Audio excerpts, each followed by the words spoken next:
question is an interesting one because often small companies feel that because of their size, they really can't take the solutions that large companies have come up with and apply to themselves. I think the major lesson from this year's research is that small companies, in fact, can learn a great deal from the larger companies, and you don't have to be a big company in order to benefit from some of those best practices.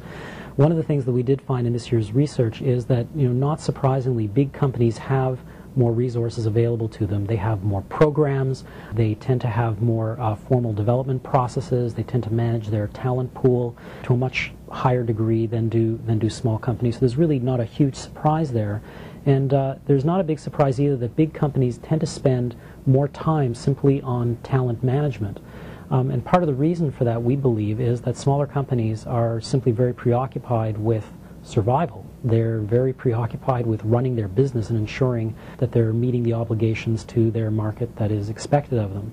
What we have found, however, is that it should not preclude them from recognizing the talent management, whether you're Procter & Gamble or a much smaller company, that it doesn't preclude you from being more deliberate and setting as a clear priority as part of your management practice talent management. You don't have to be a big company just to set that as a priority. And so one of the things that we do believe that small organizations can benefit from is A, make sure that you carve out the time to spend more time on identifying your top talent. It should be part of your agenda when you get together to talk about how many snowblowers you're going to buy for next year.